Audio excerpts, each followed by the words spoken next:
4. Winston examinó la pequeña habitación en la tienda del señor Charrington. Junto a la ventana, la enorme cama estaba preparada con viejas mantas y una colcha raquítica. El antiguo reloj, en cuya esfera se marcaban ya las 12 horas, seguía con su tic-tac sobre la repisa de la chimenea. Y, en un rincón, sobre la mesita, el pisapapeles de cristal que había comprado en su visita anterior brillaba suavemente en la semioscuridad. En el hogar de la chimenea había una desvencijada estufa de petróleo, una sartén y 2 copas, todo ello proporcionado por el señor Charrington. Winston puso un poco de agua a hervir. Había traído un sobre lleno de café de la Victoria y también algunas pastillas de sacarina. Las manecillas del reloj marcaban las 7:20, pero en realidad eran las 19:20. Julia llegaría a las 19:30. El corazón le decía a Winston que todo esto era una auténtica locura. Sí, una locura. Una locura consciente y también suicida. De todos los crímenes que un miembro del partido podía cometer, este era sin duda el de más imposible ocultación. La idea había flotado en su cabeza en forma de una visión del pisapapeles de cristal, reflejado en la brillante superficie de la mesita.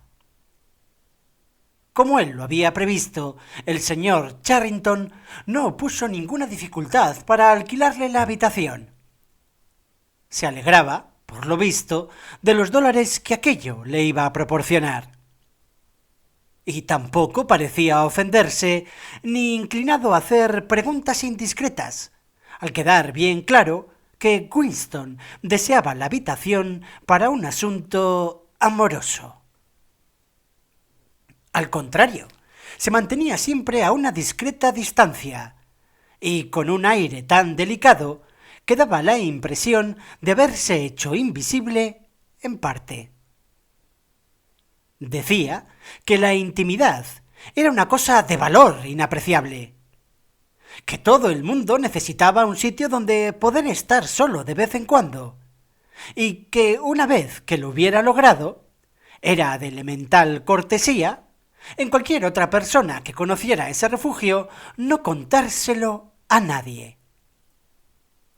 Y para subrayar en la práctica su teoría, casi desaparecía, añadiendo que la casa tenía 2 entradas, una de las cuales daba al patio trasero que tenía una salida al callejón. Alguien cantaba bajo la ventana. Winston se asomó por detrás de los visillos. El sol de junio estaba aún muy alto, y en el patio central una monstruosa mujer sólida como una columna normanda, con antebrazos de un color moreno rojizo y un delantal atado a la cintura, iba y venía continuamente, desde el barreño donde tenía la ropa lavada hasta el fregadero, colgando cada vez unos pañitos cuadrados, que Winston creyó reconocer como pañales.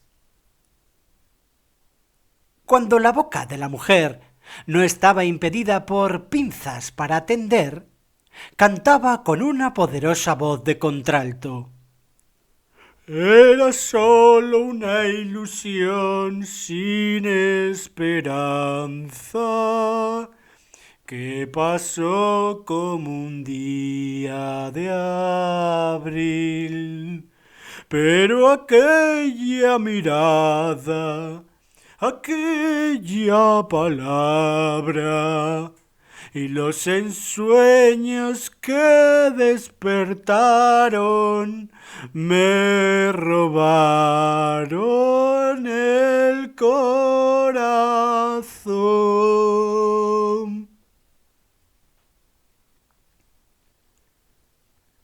Esta canción obsesionaba a Londres desde hacía ya varias semanas. Era una de las producciones de una subsección del Departamento de Música con destino a los proles. La letra de estas canciones se componía sin intervención humana en absoluto, valiéndose de un instrumento llamado versificador. Pero la mujer la cantaba con tan buen oído que el horrible sonsonete se había convertido en un sonido casi agradable.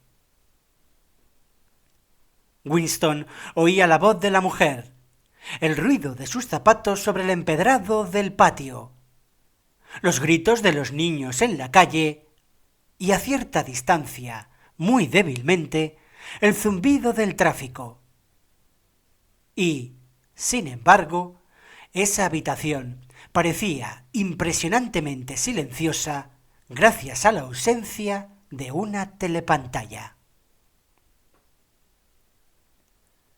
¡Qué locura! ¡Qué locura!, pensó Winston. Era inconcebible que Julia y él pudieran frecuentar este sitio más de una semana sin que los cazaran después. Pero la tentación de disponer de un escondite verdaderamente suyo, bajo techo y en un sitio bastante cercano al lugar de trabajo, había sido algo demasiado tentador para él. Durante algún tiempo, después de su visita al campanario, les había sido por completo imposible el arreglar ninguna cita.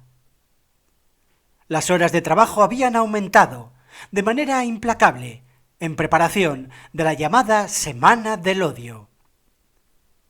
Faltaba todavía más de un mes, pero los enormes y complejos preparativos cargaban de trabajo a todos los miembros del partido. Por fin, ambos pudieron tener la misma tarde libre. Estaban ya de acuerdo en volver a verse en el claro del bosque. La tarde anterior se cruzaron en la calle. Como de costumbre, Winston no miró directamente a Julia, y ambos se sumaron a una masa de gente que empujaba en determinada dirección. Winston se fue acercando a ella. Mirándole con el rabillo del ojo, notó enseguida que estaba aún más pálida que de costumbre. «Lo de mañana es imposible», murmuró Julia, en cuanto creyó prudente el poder hablar. «¿Qué? Que mañana no podré ir». La primera reacción de Winston fue de violenta irritación. Durante el mes que la había conocido, la naturaleza de su deseo por ella había cambiado por completo. Al principio, había habido muy poca sensualidad real. Su primer encuentro amoroso había sido un simple acto de voluntad. Pero, después de la segunda vez, había sido distinto. El olor de su pelo, el sabor de su boca, el tacto de su piel, parecían habérsele metido dentro, o estar en el aire que lo rodeaba. Se había convertido en una necesidad física, algo que no solamente quería, sino sobre lo que a la vez tenía derecho. Cuando ella dijo que no podía venir, había sentido que era todo una estafa. Pero en aquel momento la multitud los aplastó, el uno contra el otro, y sus manos se unieron. Ella le acarició los dedos de un modo que no despertaba su deseo, sino su afecto. Una honda ternura, que no había sentido hasta entonces por ella, se apoderó súbitamente de él. Le hubiera gustado en aquel momento llevar ya 10 años casados con Julia. Deseaba intensamente poder pasear con ella por las calles sin miedo, pero no como ahora lo hacía, sino abiertamente, sin ningún miedo, hablando trivialidades y comprando los pequeños objetos necesarios para el hogar. Deseaba, sobre todo, vivir con ella, en un sitio tranquilo, sin sentirse obligado a acostarse cada vez que conseguían reunirse. No fue en aquella ocasión precisamente, sino al día siguiente, cuando se le ocurrió la idea de alquilar la habitación del señor Charrington. Cuando se lo propuso a Julia, ésta aceptó inmediatamente. Ambos sabían que aquello era una locura. Era como si avanzaran a propósito hacia sus propias tumbas. Mientras la esperaba sentado al borde de la cama, volvió a pensar en los sótanos del Ministerio del Amor. Era notable cómo entraba y salía en la conciencia de todos aquel predestinado horror. Allí estaba, clavado en el futuro, precediendo a la muerte como aquel que precede el 99 al 100. No se podía evitar, pero quizá sí se pudiera aplazar. Y, sin embargo, de cuando en cuando, por un consciente acto de voluntad, se decidía uno a cortar el intervalo, a precipitar la llegada de la tragedia. En ese momento, Winston sintió unos pasos rápidos en la escalera. Julia irrumpió en la habitación. Llevaba una bolsa de lona oscura y vasta, como la que solía llevar al ministerio. Winston le tendió los brazos, pero ella se apartó nerviosa, tal vez, en parte, porque le estorbaba la bolsa llena de herramientas. «Un momento», dijo. «Deja que te enseñe lo que traigo». «¿Trajiste ese asqueroso café de la Victoria? Ya me lo figuré. Puedes tirarlo, no lo necesitaremos. ¡Mira!». Se arrodilló, tiró al suelo la bolsa abierta, y de ella salieron varias herramientas, entre ellas un destornillador, pero debajo venían varios paquetes de papel. El primero que cogió Winston le produjo una sensación familiar y a la vez extraña. Estaba lleno de algo arenoso, pesado, que cedía donde quiera que se le tocaba. «No será azúcar, ¿verdad?», dijo asombrado. «Azúcar de verdad, no sacarina», dijo. «Verdadero azúcar. Y aquí tienes un magnífico pan blanco, y no esas porquerías que nos dan. Y aquí un bote de mermelada, y un bote de leche condensada. Y fíjate en esto. Estoy orgullosísima de haberlo conseguido. Tuve que envolverlo con tela de saco para que no se conociera, porque...». Pero no necesitaba explicarle por qué lo había envuelto con tanto cuidado.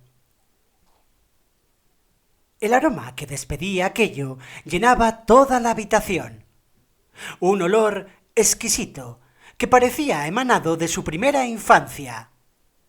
El olor que sólo se percibía ya de vez en cuando al pasar por un corredor y antes de que le cerraran a uno la puerta violentamente. Ese olor que se difundía misteriosamente por una calle llena de gente y que desaparecía al instante. «Café, es café de verdad», murmuró Winston. «Es café del partido interior. 1 kilo», dijo Julia.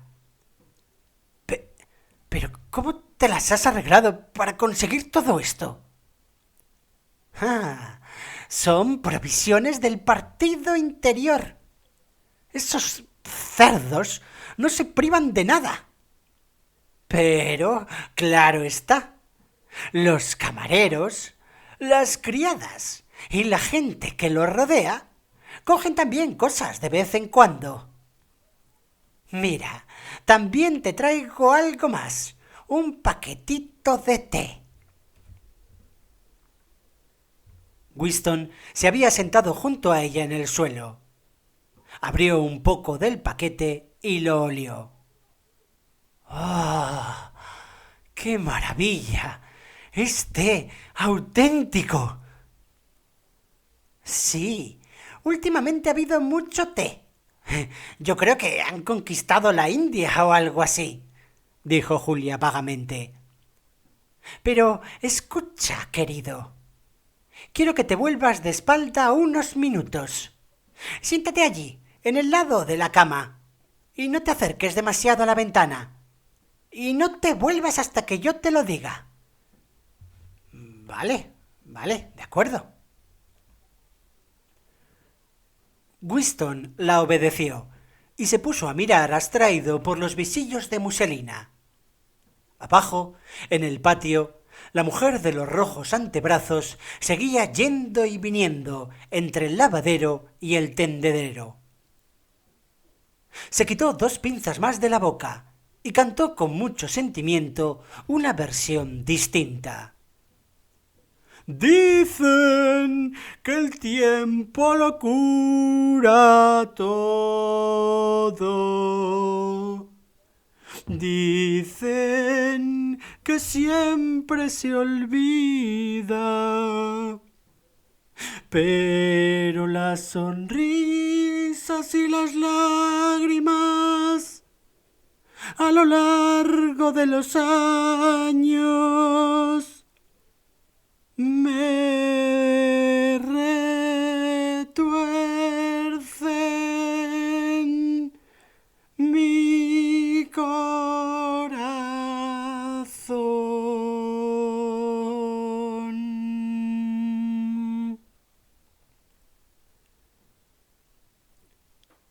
Por lo visto, se sabía la canción de memoria y cantaba en distintos ritmos y melodías.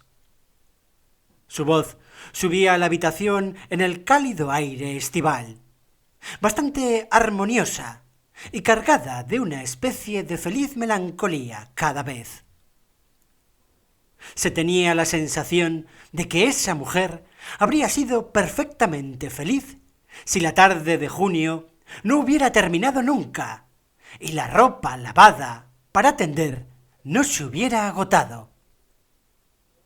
Le habría gustado estarse allí 1000 años más, tendiendo pañales y cantando tonterías. Le parecía muy curioso a Winston no haber oído nunca a un miembro del partido cantando espontáneamente y en soledad. Habría parecido una herejía política, una excentricidad peligrosa. Algo así como hablar consigo mismo. Quizá la gente solo cantara cuando estuviera a punto de morirse de hambre.